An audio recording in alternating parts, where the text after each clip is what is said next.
The curtain rises on a lie. Beneath the glittering lights of Hollywood's golden age, beneath the gowns, the charisma, the signature smiles, hid stories no studio would ever dare to script. You know their faces, you've watched their films, you've adored their charm. But what if we told you? The stars you thought had it all were in truth escaping from something far darker. In this video, we uncover 20 harrowing early life stories of your favorite Golden Age stars. Tales the studios silenced, the magazines ignored, and the stars themselves spent lifetimes trying to forget. Some of these secrets were only discovered after death. Some were hidden in long-lost court files. Let's begin with a girl named Norma who never truly had a mother, but the world would come to know her as Marilyn Monroe. Marilyn Monroe, the girl the system forgot before she was Marilyn. She was Norma Jean, a name she rarely said out loud. And perhaps that was by design, because Norma Jean's childhood wasn't just painful, it was erased, buried under the platinum blonde fantasy the studios wanted you to see. Born in 1926 to a mentally ill single mother and a father whose identity remains uncertain to this day, Norma Jean was a Hollywood child, but not the kind with stage lights and velvet curtains. She was a ward of the state, passed around like a secret nobody wanted to admit. Her mother, Gladys Pearl Baker, suffered a complete psychological breakdown when Norma was just a toddler. From then on, the girl lived in a revolving door of foster homes, orphanages, and abusive temporary shelters. One home locked her in a closet for hours. Another allowed her to be sexually abused by a boarder. Each new address came with fresh trauma, but no stability, no love, and no truth.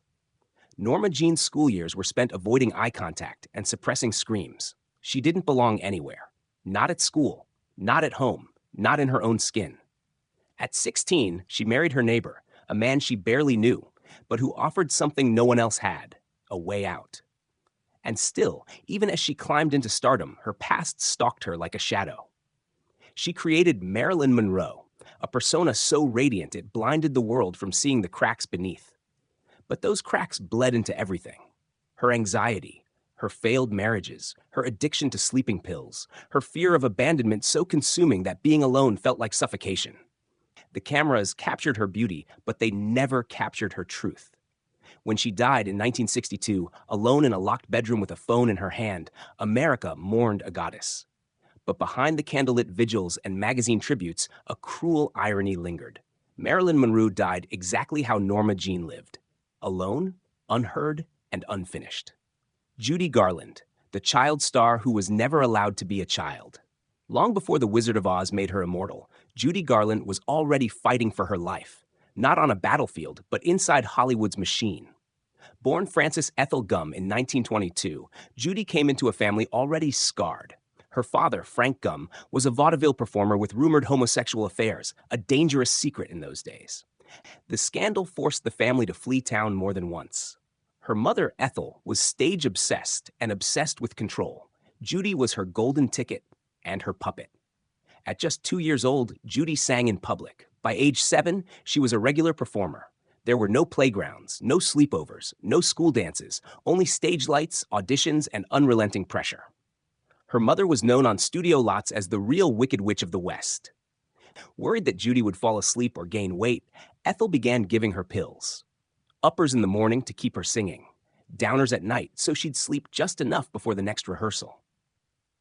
This wasn't parenting, it was chemical conditioning. By the time she was cast as Dorothy at 16, Judy was already addicted. Behind the scenes of The Wizard of Oz, she was slapped by studio execs, starved on a 500-calorie diet, and humiliated for her looks.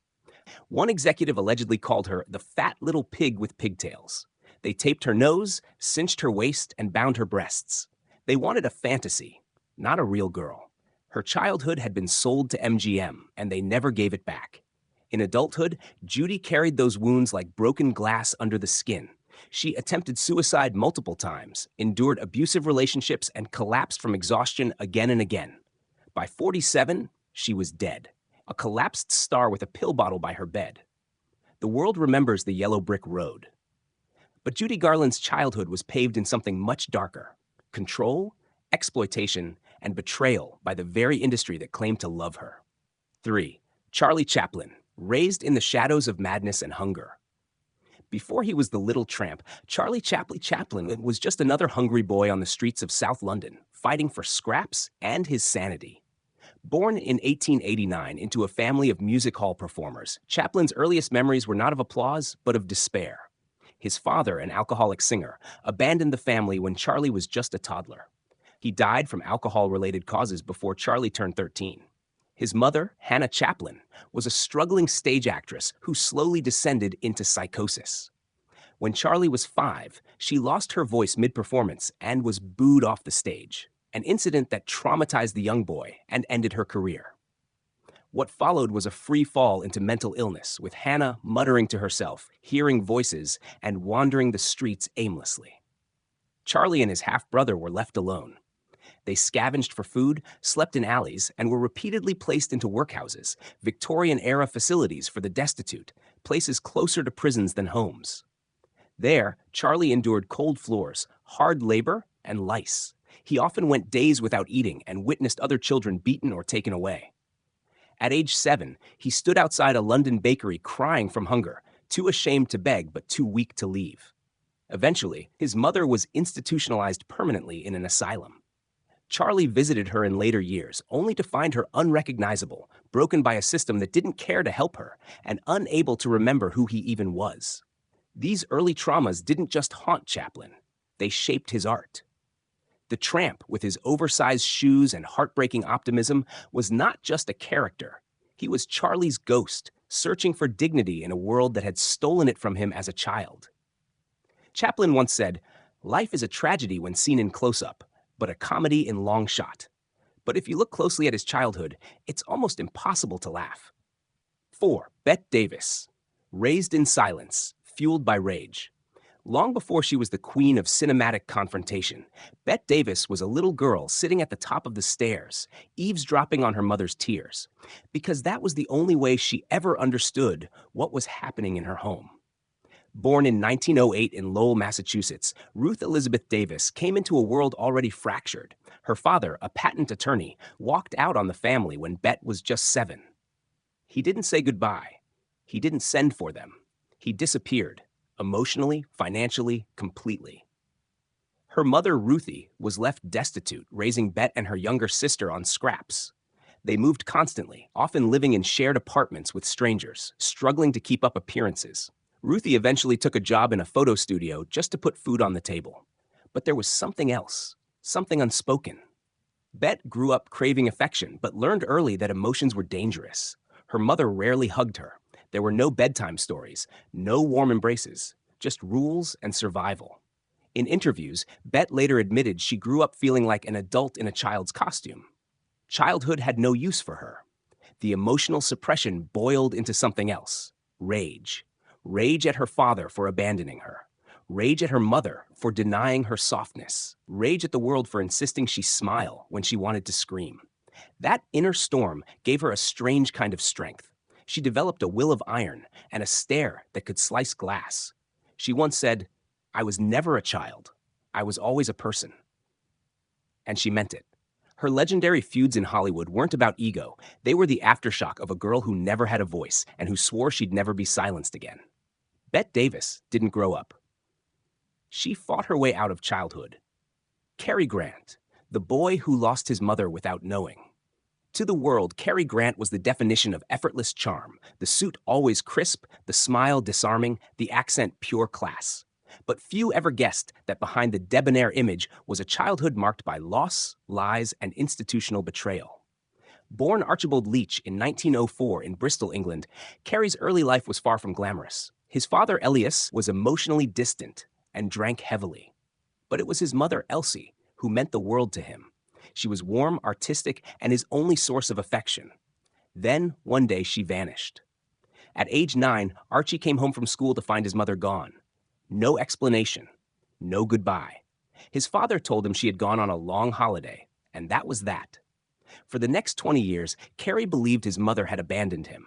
The pain of rejection haunted him through adolescence. He struggled in school, misbehaved constantly, and eventually ran away with a traveling acrobatic troupe at just 14.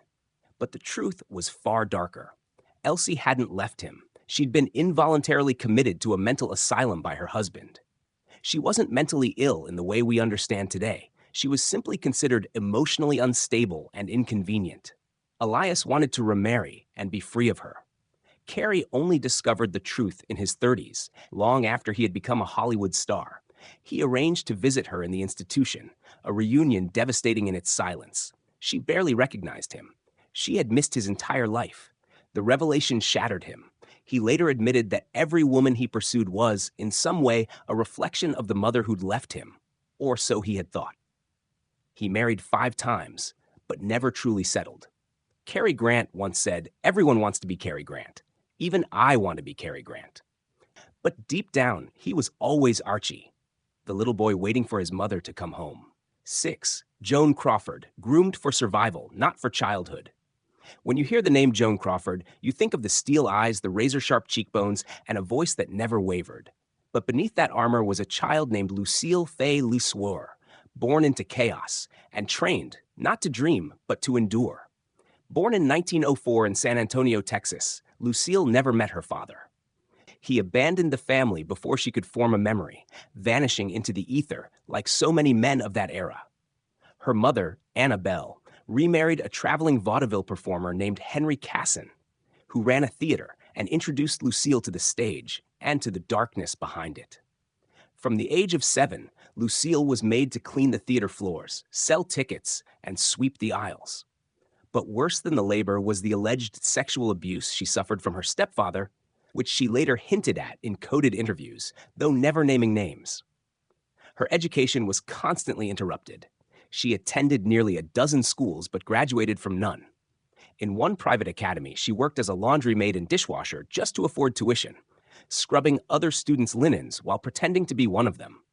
To survive, she reinvented herself constantly. Her name, her voice, even her backstory. She claimed to have come from respectable stock, but in truth, she came from poverty, trauma, and hunger. Her ascent into Hollywood was not a rise. It was a full-on escape plan. When MGM renamed her Joan Crawford, they also erased Lucille. And that suited her. She would control every photograph, every interview, every detail, because the real story was too dangerous to tell. Her obsessive perfectionism, volatile relationships, and reported harshness with her children weren't born from cruelty. They were the byproducts of someone raised to survive, not to love. Joan Crawford didn't just climb out of darkness, she burned the ladder behind her. 7. James Dean, the boy who wasn't allowed to cry. He was the ultimate rebel, the smoldering icon of youthful defiance. But before he became a symbol of angst in Rebel Without a Cause, James Dean was a boy who lost everything and never really found it again. Born in 1931 in Marion, Indiana, James's early childhood was quiet but loving. He was close to his mother, Mildred, who nurtured his creative side and encouraged his imagination. But that light was short-lived. When James was just 9 years old, Mildred died of cancer, and the world collapsed around him. His father, Winton, devastated and emotionally unequipped, sent James away, across the country to live with an aunt and uncle on a farm in Fairmount, Indiana. Just like that, the boy who had known bedtime stories and a warm lap was suddenly thrust into stoicism, cornfields, and silence. In rural Indiana, emotions weren't welcome. Neither was grief. James's relatives were strict Quakers who believed in discipline, hard work, and burying emotion. Crying wasn't comforting. It was a sign of weakness. He mourned his mother in solitude, writing secret journal entries and clinging to art and performance as his only outlets. There are stories, whispered but never confirmed, that James may have been sexually abused by a clergyman during his adolescence. Biographers have speculated, friends have alluded, and his own letters suggest a confusion about shame and identity that haunted him for life. Dean became obsessed with finding connection, romantic, spiritual, emotional, but he never trusted it. His relationships were intense, but fleeting. He drove fast, loved recklessly, pushed boundaries on and off set. Some say he was testing fate. Others say he was trying to feel something, anything that resembled what he lost at 9. When James Dean died in a car crash at just 24, he was immortalized as the tragic youth, a Hollywood myth. But to those who knew him, he never stopped being that lonely boy on the Indiana farm, waiting for his mother to come back. 8. Elizabeth Taylor, A childhood bought and sold to millions, Elizabeth Taylor was the definition of beauty and glamour. Violet eyes, diamonds, and cinematic royalty. But beneath the sparkle was a girl who never truly belonged to herself. Her childhood was not lived, it was packaged, promoted, and exploited before she could even form her own identity. Born in 1932 in London to American parents, Elizabeth's early life was turned upside down by World War II. The family fled England in 1939 and settled in Los Angeles, just as the Hollywood studio system was scouting for its next perfect face. MGM saw in young Elizabeth a goldmine. At age 9, she was already being dressed, posed, and trained to become a product. While other children were learning multiplication, she was learning how to cry on cue, pose on cue, lie on cue. She starred in Lassie Come Home at age 10 and became a household name after National Velvet at 12. But behind the scenes, her life was micromanaged. Every calorie she ate was monitored. Every word she spoke in interviews was scripted. Every emotion was commodified. She once said, "I was 9 when I made my first film. I was 13 when I was first kissed on screen. I was never a child." And she wasn't exaggerating. The studio controlled her image to the point of absurdity, forcing her into corsets to hide puberty, assigning minders to accompany her to school, and dictating who she could date as a teenager. The girl with the face of a goddess was treated as public property. Worse yet, Elizabeth suffered from chronic pain and health issues from a young age, scoliosis, back problems, and later a string of injuries from early stunt work and filming accidents. But her suffering was always hidden behind perfect lighting and camera angles. By the time she was 18, she had been manipulated by men twice her age, pushed into early marriage, and had already survived more than most adults ever would.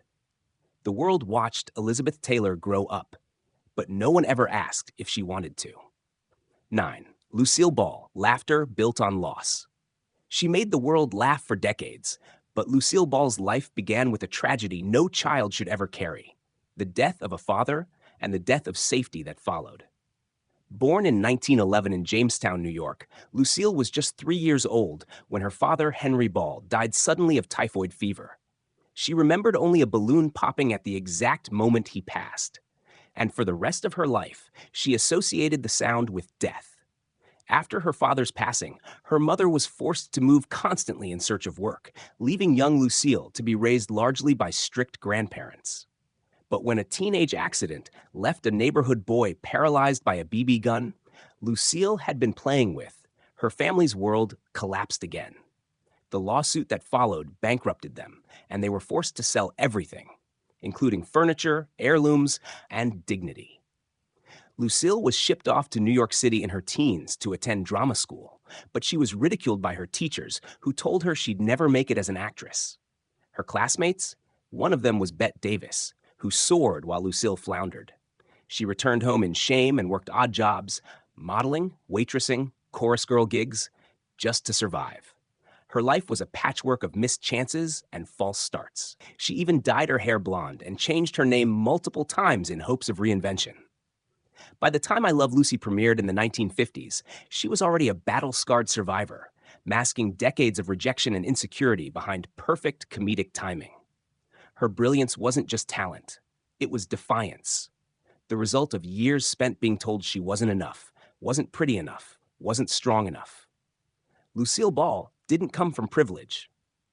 She came from grit, guilt, and grief, and she turned it all into laughter. Sammy Davis Jr., the childhood stolen by the stage, before he was the dazzling entertainer who could sing, dance, and act circles around his peers. Sammy Davis Jr. was a child traded for applause, long before he ever understood what applause meant. Born in 1925 in Harlem, Sammy's parents were vaudeville performers. When they split, his father, desperate to keep his act going, took Sammy on the road at the age of 3 and thrust him into the spotlight as part of the Will Maston Trio. There was no school, no playgrounds, no childhood. There was only the stage, hotel rooms, and the backseat of cars as they traveled city to city. Sammy once said, "I never was 9 years old. I skipped from 8 to 10. He learned to tap dance before he could read. He learned to smile through pain before he knew how to spell pain.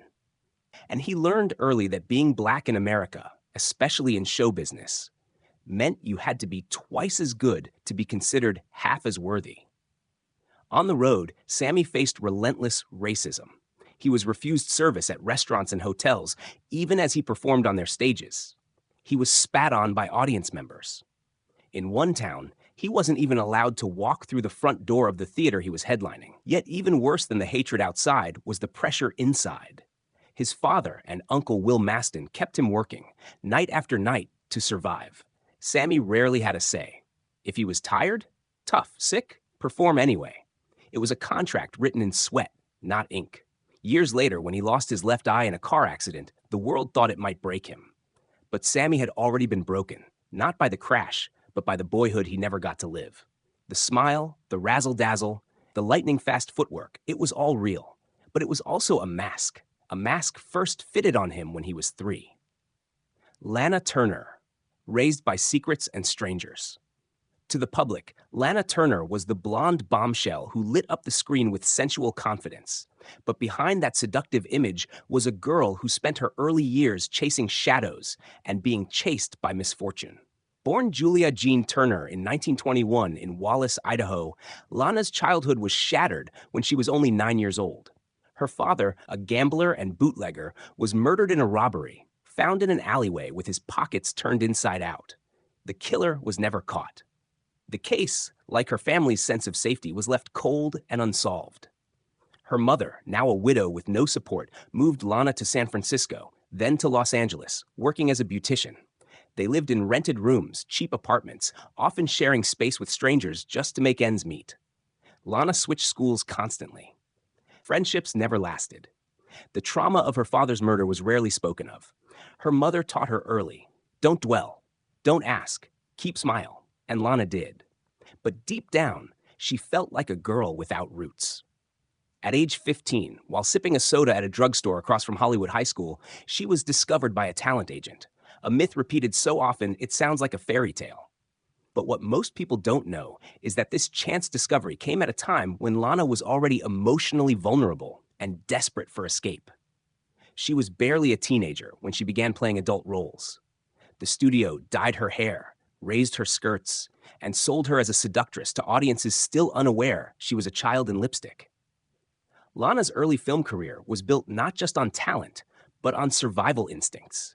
She had already learned to pose, already learned to smile when broken, already learned that being wanted, even by the wrong people, felt better than being ignored. She would go on to have a string of failed relationships, tabloid scandals, and one of the most infamous cases in Hollywood history when her daughter killed her abusive boyfriend in self-defense.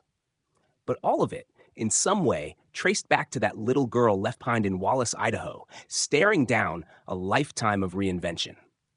Lana Turner wasn't just a movie star. She was a survivor wearing satin. Orson Welles, the genius built from grief. He was hailed as a prodigy, a boy genius, a filmmaker decades ahead of his time. But Orson Welles, the mastermind behind Citizen Kane, didn't rise from privilege. He rose from grief, isolation, and abandonment. Born in 1915 in Kenosha, Wisconsin, Orson's early life seemed idyllic at first. His father was a wealthy inventor, his mother a pianist and suffragette. But beneath the cultured veneer was a home unraveling at the seams. When Orson was just 9 years old, his beloved mother died suddenly from hepatitis. Her death devastated him. He later called her the soul of my childhood. The one person who nurtured his creativity, who believed in his odd, brilliant mind, was gone, permanently. His father, never emotionally stable to begin with, spiraled into alcoholism. Within a few years, he abandoned Orson completely, wandering across the country in a haze of addiction. By the time Orson turned 15, his father was dead, leaving the boy effectively orphaned. The one place where Orson found refuge? The theater. He threw himself into literature, Shakespeare, and performance, not as ambition, but as survival. He once said, "If I wanted to be part of the world, I had to create it myself." He was sent to a boarding school in Illinois, where teachers quickly realized his intellect was astonishing. But no amount of talent could fill the void. Welles was known to weep alone, stay up all night reading, or vanish into long silences. He wasn't chasing greatness. He was running from emptiness. At 16, he traveled abroad alone. At 19, he was directing plays in New York. And by 25, he was making Citizen Kane. The world saw a visionary, but no one saw the child who lost everything, who learned to build worlds on screen because his real one had collapsed. Orson Welles never stopped mourning. He just got better at doing it behind the camera. Nithan, Barbara Stanwyck, the star who raised herself. She played tough, street-smart women on screen, and no one wore armor like Barbara Stanwyck. But her steely presence wasn't an act. It was born out of a childhood so brutal, so lonesome, that she spent the rest of her life building a version of herself no one could ever hurt again. Born Ruby Catherine Stevens in Brooklyn, New York, in 1907, Barbara was just 4 years old when her mother was killed, pushed off a moving streetcar by a drunk stranger. 2 weeks later, her father abandoned the family to go digging for gold in Panama. He never returned. Just like that, Ruby became an orphan. She and her siblings were separated and passed among relatives in foster homes. Barbara ended up in a series of institutions and temporary guardianships, including time spent in boarding homes for troubled girls, despite never having done anything wrong. By age 9, she was working full-time, running errands and scrubbing floors. There were no dolls, no holidays, no birthdays, only duty. She quit school in the 8th grade, never to return. Formal education was a luxury she couldn't afford. Her escape came through chorus lines and speakeasy performances during the Jazz Age. She reinvented herself in New York's vaudeville circuit, learned to dance, and changed her name. Ruby was dead. Barbara Stanwyck was born, but the pain didn't vanish. She was known in Hollywood as guarded, even cold. She married twice, but was plagued by emotional distance. She adopted a son, but their relationship later dissolved. Some said she treated him more like a pupil than a child. Still, Stanwyck rose and kept rising, powered not by luck but by grit built in the ashes of abandonment. When asked how she managed her career with such discipline, she once replied, "Life forced me to stand on my own 2 feet. I just never forgot how." Barbara Stanwyck didn't survive Hollywood. She survived life, and then turned survival into a performance the world would never forget. Mivon, Fred Astaire, dancing through the silence of loss. He made dancing look like floating, effortless, magical. But for Fred Astaire, each graceful step was a whisper over something far more fragile, a childhood marked by isolation, grief, and unbearable silence. Born Frederick Austerlitz in 1899 in Omaha, Nebraska, Fred came from a tight-knit German-American family. His older sister, Adele, was his closest friend and dance partner. Together, they were pushed into performance at a young age by a mother obsessed with success. But before the spotlight came a rupture. Fred's father, a traveling salesman with a drinking problem, was often absent and unreliable. At age 7, Fred was told he would be moving to New York, not for adventure, but because his parents' marriage had quietly disintegrated. In Manhattan, his mother enrolled him in Adele in dance school. It wasn't about joy, it was about survival. The Austerlitz family had lost nearly all their savings. The stage became their only hope. Fred trained obsessively. Other kids played. Fred practiced. While Adele was naturally outgoing, Fred was quiet, deeply sensitive, and often terrified of failure. If he made a mistake in rehearsal, he'd cry in the corner, away from his instructors. He once said, "I had to be perfect because there was no room for not being good enough." By age 10, he was already touring vaudeville circuits, skipping childhood entirely. There were no birthday parties, no best friends, no home, only trunks, trains, and theaters. Then came the second great loss. Adele quit show business to marry British nobility, leaving Fred utterly adrift. For the first time, he was forced to perform alone, not just on stage, but in life. The trauma of separation haunted him. He became obsessively meticulous, rehearsing until his feet bled. He never showed anger in public, but those close to him knew the pain never left. He once described dance as a way to stay in control when nothing else in the world makes sense. Fred Astaire made the world believe in beauty, but his was a beauty built from discipline, loneliness, and the ache of a boy who never learned how to say goodbye. We found Kirk Douglas, from the ragman's son to Hollywood's warrior. He played gladiators, cowboys, and outlaws, men who took on the world with grit and fire. But no role Kirk Douglas ever played was as raw or punishing as the one he lived before the cameras rolled, the role of a hungry, invisible child. Born Ishur Danielovich in 1916 to illiterate Russian Jewish immigrants, Kirk grew up in Amsterdam, New York, in a house so poor they didn't own a bed, only rag-stuffed mattresses on the floor. His father, a former horse trader in Russia, worked as a ragman, collecting and selling scraps of junk from a horse-drawn cart. The children were shunned for their ethnicity, mocked for their clothes, and beaten for speaking Yiddish at school. Kirk's memories of childhood were of shame, cold winters, and gnawing hunger. He later recalled standing in bread lines as a boy, watching his mother water down milk to make it last. Even worse was the emotional poverty. His father, Herschel, was distant, often drunk, and never affectionate. Kirk longed for approval he never received, so he built his identity around proving his worth. He worked countless jobs, dishwasher, janitor, lifeguard, even a wrestler, to put himself through college.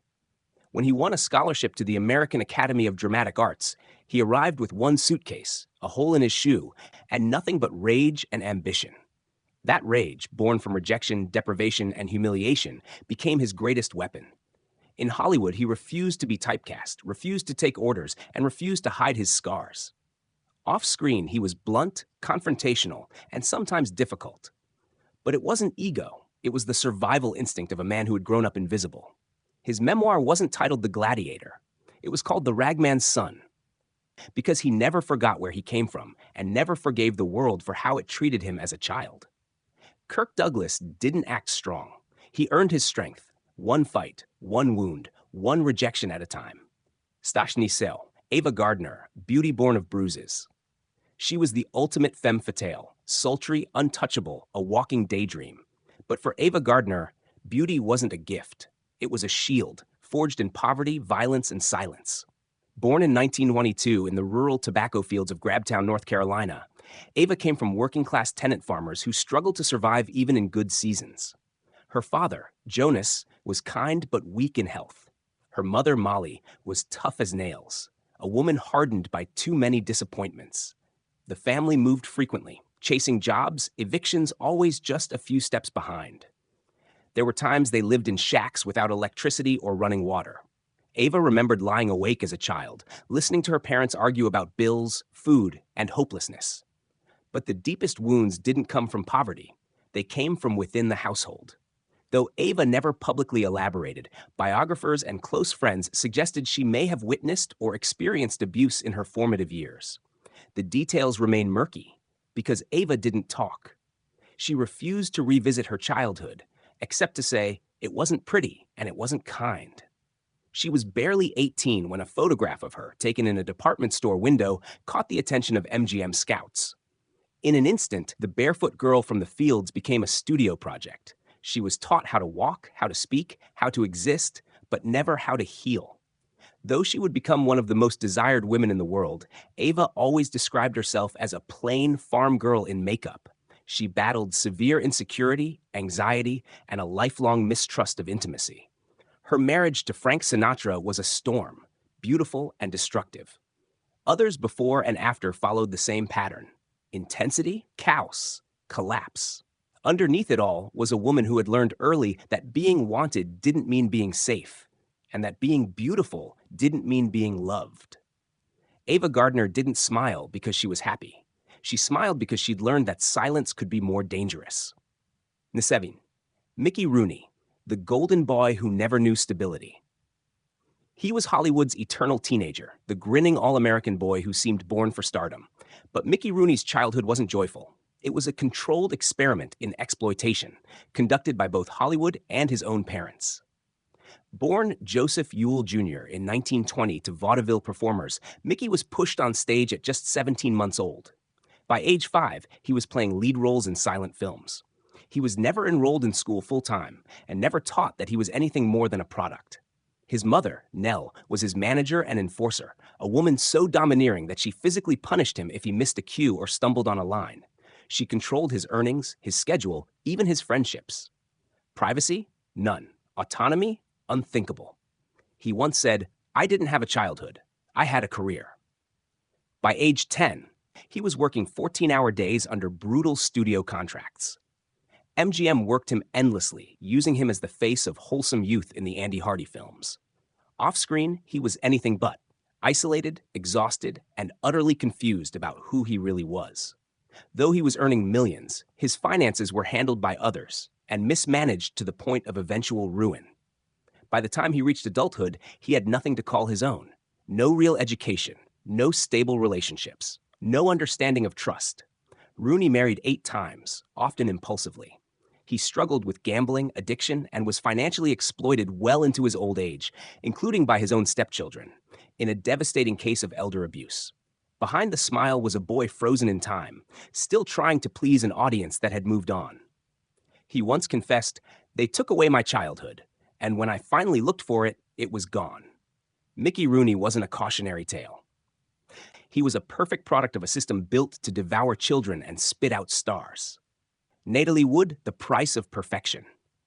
To audiences, Natalie Wood was radiant, a child star who gracefully transitioned into a leading lady. But behind the camera, her life was shaped by a childhood engineered for fame, not happiness. Born Natalia Nikolaevna Zakharenko in 1938 to Russian immigrant parents in San Francisco, Natalie was only 4 years old when her mother took her to her first audition. From that moment forward, Natalie wasn't raised, she was managed. Her mother, Maria, was determined to turn her daughter into a star, believing it was fate. She enrolled her in acting lessons, styled her hair, coached her speech, and stood off camera whispering instructions. Natalie quickly became known for her ability to cry on cue, but those tears weren't magic. They were the result of pressure and discipline, not play. At age 8, she charmed audiences in Miracle on 34th Street. But the cost of that charm was high. Her childhood was filled with rehearsals, interviews, tight schedules, and very little room for anything normal. She once said, "I never had a real childhood. I was always working." As Natalie matured, the studio began marketing her as a symbol of innocence and beauty, but always under strict control. Her public image was carefully shaped, her relationships monitored, her individuality sculpted to fit the Hollywood mold. She battled anxiety and perfectionism. Friends described her as deeply kind, but also quietly troubled, a person who carried the weight of expectation on her shoulders from an early age. She had an intense fear of deep water, stemming from a childhood incident that left her shaken for years. Ironically, it became a haunting thread in the story of her life. In 1981, Natalie tragically drowned during a boating trip near Catalina Island. The exact circumstances surrounding her death remain uncertain, sparking questions that have persisted for decades. What is certain is that she left behind a legacy of unforgettable performances and a story marked by immense talent and emotional fragility. Natalie Wood didn't chase fame. Fame found her, long before she had the chance to grow into herself. Rock Hudson, a life scripted from the start. He was the towering, square-jawed heartthrob of the 1950s, a symbol of rugged masculinity and romantic fantasy. But Rock Hudson was not born into strength. He was forged from rejection, concealment, and relentless performance, long before he ever stepped in front of a camera. Born Roy Harold Scherer Jr. in 1925 in Winnetka, Illinois, Rock came into a home already splintering. His father, a failed auto mechanic, abandoned the family during the Great Depression, leaving Roy and his mother to scrape by in poverty. When his mother remarried, Roy found himself under the roof of an emotionally distant and sometimes cruel stepfather who never accepted him as his own. Shy, stuttering, and awkward, Roy was far from the confident figure he would one day become. He struggled in school, especially with reading and speech, and was often mocked by classmates. To escape, he threw himself into movies, idolizing stars like Clark Gable and dreaming not of fame, but of belonging.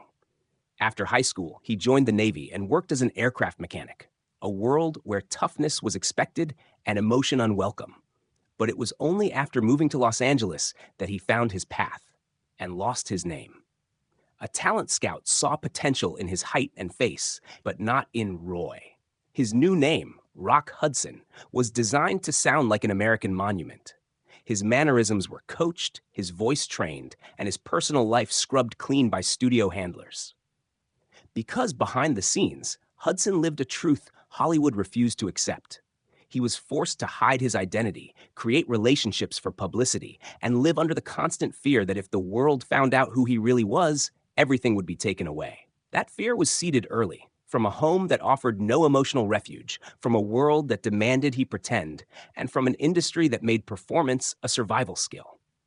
When Rock Hudson died in 1985, it was a seismic moment, the first major Hollywood star to pass away from AIDS.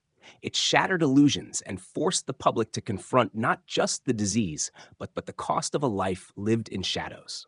Rock Hudson may have become a symbol of desire, but beneath it all, he was still Roy, a boy who just wanted to be seen and accepted exactly as he was.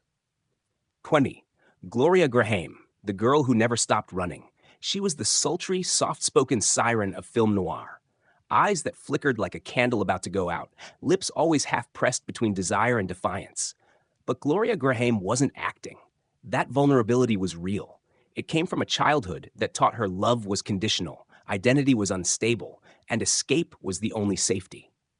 Born Gloria Hallward in 1923 in Los Angeles, Gloria was raised by a mother who was both ambitious and overbearing.